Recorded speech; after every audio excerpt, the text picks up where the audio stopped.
আমি কি দলের ঠেকা নিয়েছি? টিকিট না পেয়ে রাজনীতি থেকে সন্ন্যাস নেওয়ার ঘোষণা তৃণমূল বিধায়কের। পুরনো পেশায় ফেরার বার্তা। 2026-এর বিধানসভা নির্বাচনের প্রার্থী তালিকা ঘোষণা হতেই বঙ্গ রাজনীতিতে শুরু হয়েছে দলবদল আর মান অভিমানের পালা। তবে সবচেয়ে বড় চমকটি এলো হুগলির চুঁচুড়া কেন্দ্র থেকে। টানা 3 বারের বিধায়ক, এলাকার দাপুটে নেতা অসিত মজুমদার এবার টিকিট না পেয়ে সরাসরি রাজনীতি থেকে সন্ন্যাস নেওয়ার ঘোষণা করলেন। দলের সিদ্ধান্তের খবর পাওয়ার পরেই সংবাদ মাধ্যমের সামনে নিজের ক্ষোভ উগড়ে দেন বিদায়ী বিধায়ক। দীর্ঘদিনের রাজনৈতিক লড়াইয়ের স্মৃতিচারণ করতে গিয়ে তিনি বলেন, 2011 সালে যখন বামফ্রন্টের দাপট, তখন চুঁচুড়া থেকে ঘাসফুল ফুটিয়েছিলাম। আজ দলের সুদিন, কিন্তু আজই আমাকে অপ্রাসঙ্গিক করে দেওয়া হলো। প্রার্থী হিসাবে দেবাংশু ভট্টাচার্যের নাম আসায় তীব্র শ্লেষের সঙ্গে অসিতবাবু বলেন, আমরা চুনোপুটি লোক, আমাদের সাথে দল কেন কথা বলবে? আমি মনে করেছি আমার কোনো খামতি নেই, কিন্তু ওরা মনে করেছে আমার খামতি আছে। নইলে 3 বার দেওয়ার পর এবার বাদ কেন? রাজনীতি থেকে দূরে সরে গিয়ে এখন নিজের পুরনো পেশায় ফেরার ইঙ্গিত দিয়েছেন এই প্রবীণ নেতা। তিনি জানান যে তিনি বেকার হয়ে যাননি। তার কথায়, আমার উকিলের ডিগ্রি আছে, বার কাউন্সিলের সার্টিফিকেট আছে, এবার থেকে কোর্টে যাব, ওকালতি করব, বাকি সময় বই পড়ে আর ক্লাবে সময় কাটাবো। তবে দলের হয়ে প্রচার করার প্রশ্নে তার উত্তর ছিল বেশ কড়া। দল বললেই কাজ করতে হবে নাকি? আমি কি ঠেকা নিয়েছি?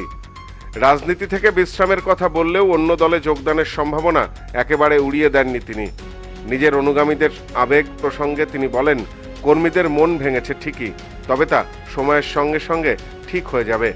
অন্য দলে যাওয়ার প্রসঙ্গে তার ইঙ্গিতপূর্ণ বক্তব্য, এখনো কিছু ভেবে দেখিনি, আমারও একটা রাজনৈতিক পরিবার আছে, তাদের সঙ্গে আলোচনা করেই পরবর্তী সিদ্ধান্ত নেব।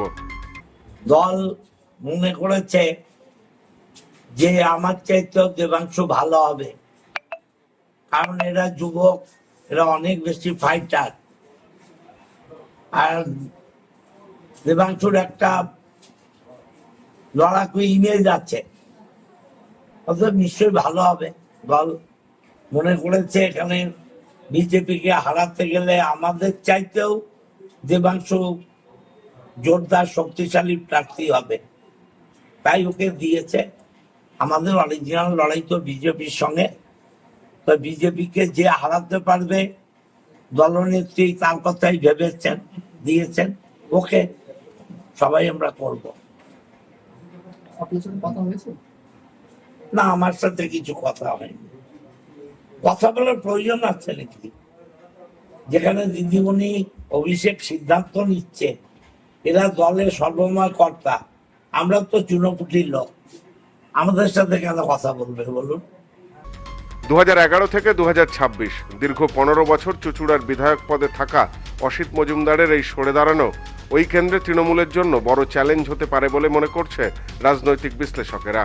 বিশেষ করে পুরনো ও অভিজ্ঞ সৈনিকের জায়গায় নতুন মুখ দেবাংশু ভট্টাচার্যকে স্থানীয় কর্মীরা কতটা গ্রহণ করবেন এখন সেটাই দেখার। রাজেশ দেবনাথের report, news no man's land, Hooghly. Sampriti guest house hotel and restaurant, সমস্ত আধুনিক সুবিধাযুক্ত AC double bedroom, standard double bedroom, twin bedroom, deluxe double bedroom. আমাদের হোটেলেই রয়েছে বাঙালির খাবার সহ মাল্টি কুইজিন রেস্টুরেন্ট। শহরের মধ্যে অথচ সম্পূর্ণ নিরাপদ পরিবেশে থাকা খাওয়ার একমাত্র ঠিকানা Sampriti guest house hotel and restaurant, Chakdah road, টবাজার, বনগাঁ। ফোন 03215257603।